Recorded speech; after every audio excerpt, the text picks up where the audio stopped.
podcast. Hello, I'm Alyssa. Hi, my name's Leah. I'm Amanda. My name's Alessandra. My name's Emmeline. My name's Delarine. And we're part of a HOSA chapter here at Central Union High School. And we're working on our mental health promotion project. And for this project, we wanted to do a podcast with our very own Central Union High School principal, Mr. Lyon. Please introduce yourself. Hi, I'm Craig Lyon, principal here at Central Union High School in my 10th year as principal.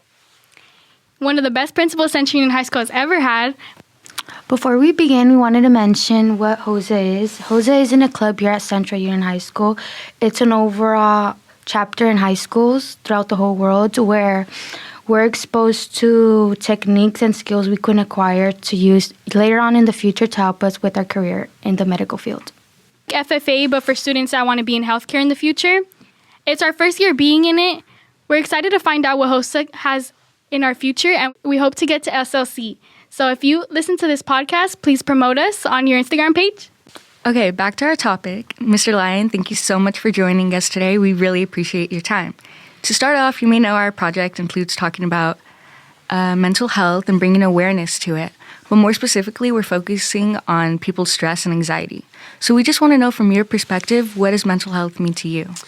Well, I mean, mental health is, it's important to me. I mean, obviously, as a principal of a high school and been involved in education for, 30 plus years, the mental well-being of our students and also staff is important. I know my dad dealt with some mental health issues when I was growing up, and so I got to experience it full hand, and understand that it's important that people take care of themselves because you got to find ways to be able to deal with the stress and anxiety that life creates, because we're all going to deal with stress and anxiety. And if we have the ability to cope with those things, you're going to have a better, you have more success in it. And I think I learned, through my challenges, how to deal with those things. So it's important that when we deal with mental health, we support our students and staff as we will go through it. Mm-hmm, of course. Now that you mentioned that you yourself experienced mental health, one of the reasons why I chose this mental health promotion project was because I myself experienced, like many of our high school students here at Central Union High School, mental health problems. And it was not anxiety but depression, but anxiety is a part of what depression could be to students here at Central. But I imagine that here as a principal is a stressful job. How do you stay calm in stressful situations with all of your students and different situations happening here on campus? And what are some tips you have for your other peers? Well, I think the biggest thing is that obviously every job that you're going to have some stressful situations. And as the principal, I feel like there's certain things that I can control. And I talk to students about that too, is that there's things that are in our control. And then there's sometimes things that are not. And the things that are not in our control, we can't dwell on some of those. We just got to find some techniques and things that we'll do to kind of help them deal with that stress. In my case, I really encourage students to get involved, because I think if you're involved in things, you're going to meet other people and you're going to find things that are going to help you deal with the day-to-day stresses. For me, even as an adult, I officiate high school basketball and baseball because that's my stress relief. I can have a difficult day at work and I get to go, and for an hour and a half or an hour or 2 hours, I'm officiating a basketball game and I don't think about anything except what's going on the court, right? So it gives me that. And so I always encourage students to find something that they can use to get their mind off of some of those things, to help cope with those situations, and then to be able to talk to somebody, because it is important too, and build relationships that are positive relationships. So for me, my officials that I have a lot of officials I work with and coaches, and I have great relationships with them. So it's a positive outlet for me. So I would encourage students to find something that they enjoy doing to kind of help deal with some of those difficult situations, and then have somebody to talk to also. So as we know, this is our first week back from winter break. So what are some tips that you could give to students coming back into this new semester that might feel stress or anxiety? And what are some resources that our students on campus can utilize? Well, I think the biggest thing is that I know, I mean, when you're off for a couple of weeks, you kind of get into a different routine, and now you're back into, all right, now I got to get back into school. I got to do some of the things.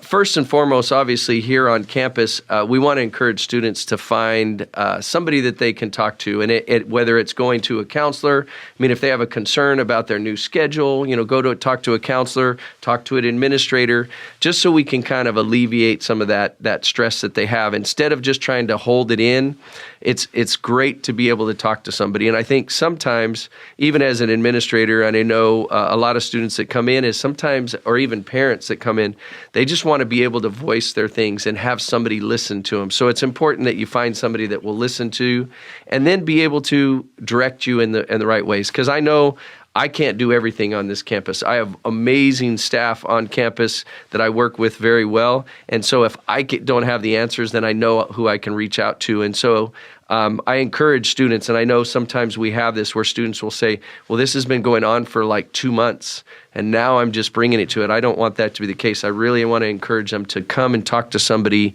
right when they're feeling that, because then maybe we can kind of address the concern, or maybe help them, or give them coping skills that will allow them to move forward. Okay, so sometimes students may feel stressed about exams or even situations at home.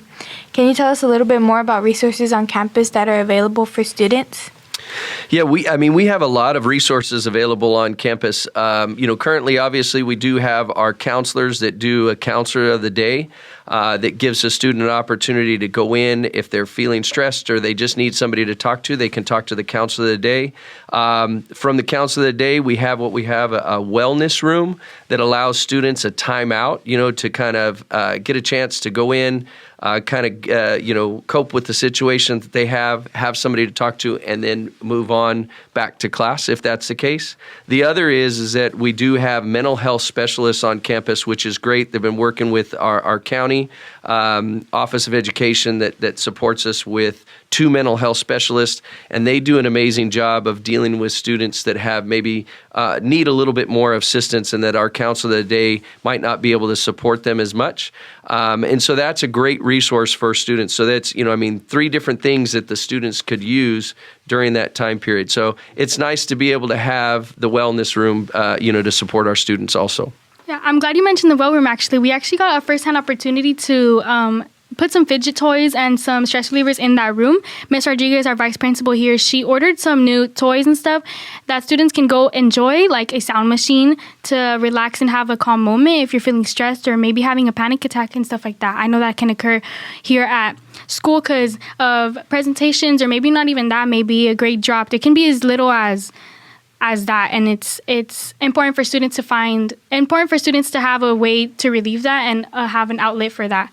And also the ladies in the library that work hand in hand with the well room and our counselors, they're awesome. And anytime you have a hard time at school, you're having a difficult day or maybe a difficult period, a difficult minute, you can go in and talk to them, and they can help you with anything. Anything you need, a time to chill, 5 minutes, 10 minutes, or even just you need to switch a class. Our counselors are great, and they're here for us.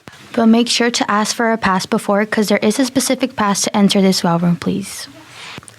Thank you so much for being willing to talk with us and share what you know. As a principal and a trusted adult, what advice or new habits will you suggest for students who might be hesitant to seek help for their mental health concerns in this new year? Well, I think the biggest thing is that, it's kind of a twofold thing. Number one is I really want to encourage all of our students to be that voice sometimes for those students that don't feel like they want to get that help or want to seek help. So we need all of our students to be that voice of those students who might feel stressed and so on, and are unwilling or feel uncomfortable going to talk to an adult. So I do want to encourage all of our students to be that support, but also then the students that are dealing with those difficult times or the stress or the anxiety or depression is really to reach out to somebody, because it's important. I know for many people that if you hold it in, it just gets worse. And the ability to kind of come out and talk to somebody about it, it makes a difference. So whether it's reaching out to a friend or reaching out to an adult, whether it's a teacher or a security guard or an administrator. All of those things are important. Finding a way to reach out and talk to somebody. And then the other is, which is always important, is get involved. We really want to encourage students to get involved because I always feel like the more involved you are, the better you're going to do with attendance, the better you're going to do with your academics and behavior. All of that improves. So I think that would be the case, is that number one, we want our students to step up and help everybody that might feel the difficult times, but also we want the students who are having difficult times to reach out. Which is also the main point of our mental health promotion project. We want to make our students here at Central Union High School feel safe and understood. But also back to our resources, make sure, guys, to check our Instagram page. We do have resources linked on every single post and things that can help you guys just feel better like throughout the day and do daily check-ins, because sometimes asking yourself how you feel is what you need to feel better. Make sure to follow us on all social media platforms like Instagram, TikTok, even YouTube, and our Spotify playlist and podcast, which will be uploaded here. You guys are listening right now, but we're SpartanSound Wellness throughout all these social media platforms. Thank you so much, Mr. Lyon, for coming and helping us on our first podcast. You're welcome. We enjoyed being here. Thank you for listening. Make sure to stay tuned on all our social media platforms, SpartanSound Wellness throughout all platforms, to stay tuned when we post. And yeah, thank you. Our second podcast. Be ready.